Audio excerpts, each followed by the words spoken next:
Hey, that's good coffee. I don't know if these coffee chats are still a thing or not, but I kind of like them. And I like coffee, and I like to talk, and I like to learn stuff and hear about other people, and hopefully that's what we'll do in this coffee chat. I've got a little experiment set up here this morning. It's 8:30. I'm gonna wait till 9 o'clock before I go to the range because I'm a good neighbor, and I know I don't want to be rattling their windows. So anyways, I was sitting around here and I asked for some help to save the 308, and that's what I'm going to shoot today is the 308.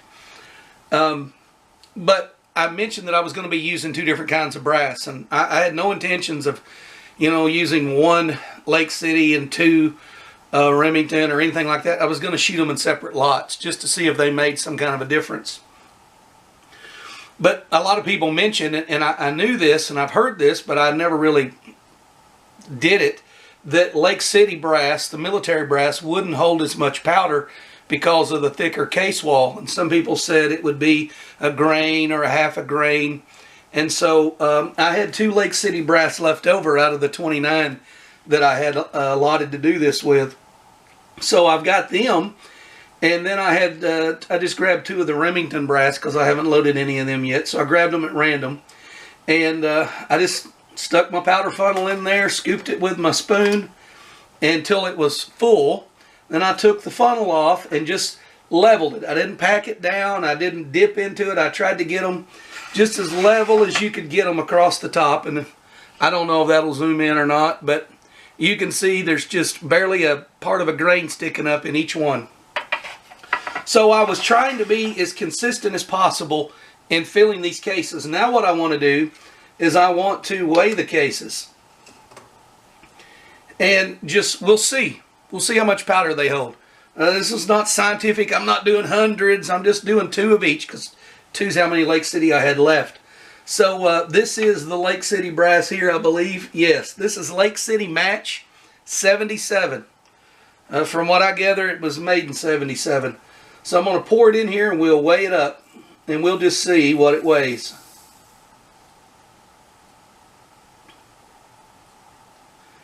That is 49.9. Here, I'll write these down.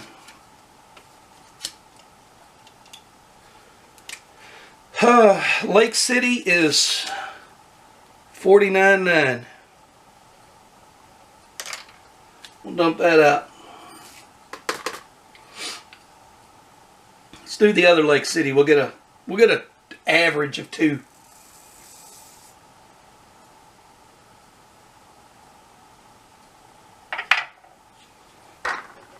$50.3. I don't know. It may be one may be high and one may be low. I mean, that may be extreme spreads, or that might be as close as they get. But that's all I got to play with. Let's do the Remington brass.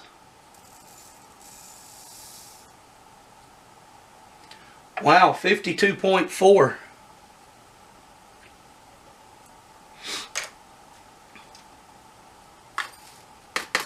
$52.4. The other Remington brass.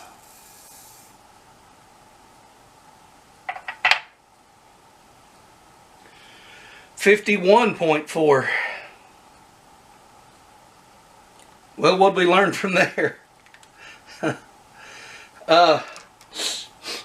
It could have varied. I could put an extra half a grain in there. One of them could have settled a little better than the other. But here's what we do know. We do know that the Lake City held a high of 50.3 and 49.9, and the Remington held 52.4 or 51.4. So either way you cut it, it's still a grain to 2 full grains over that you can put in Remington brass as opposed to Lake City. And just so you understand, I have trimmed these to the same length. That is 2009 Lake City. 2010, so there's a 1,000th difference there. 2010. That's 2.0. 2009. So they're within 1,000th, all four of them. And that's about as good as a hillbilly can do. Let's weigh the brass itself. This is Lake City, 184 even.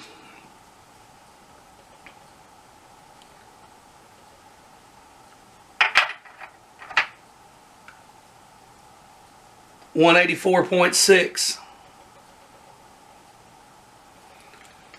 So 0.6 of a grain difference. Let's weigh the two Remington cases. Wow, 171.9.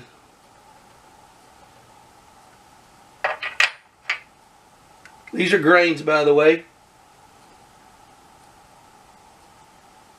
170.1. So there, just a little experiment. It is true. Everyone was right. Just as I expected.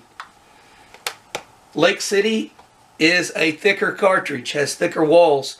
We know that because it outweighs the Remington by some 13 to 14 grains per case. There you have it. Neat little... now, you know, it's going to be different. You may be shooting a different lot of Remington brass, but either way, it's clear the case capacity varies by greater than 1 grain of powder, and the weights of the cases are about, I don't know, 13, 14 grain difference. So what do we learn from that? You can't just mix brass. If you're shooting on the higher end of your pressures and you're loading commercial brass and you go to packing that powder in a tighter case, you're going to spike your pressures real bad. So everyone knows that, but that's just a little demonstration to see exactly the difference between the brass I had. I'm going to the range in just a minute, and I'm going to take Grandpa, my 22 Magnum I inherited from my grandpa. I'm going to take the 300 Blackout, and I'm going to take the 308 loads with 30-31. And so I'll just be rotating back and forth between those three guns. We'll see how they shoot today. Enjoyed coffee with you. I hope you did too.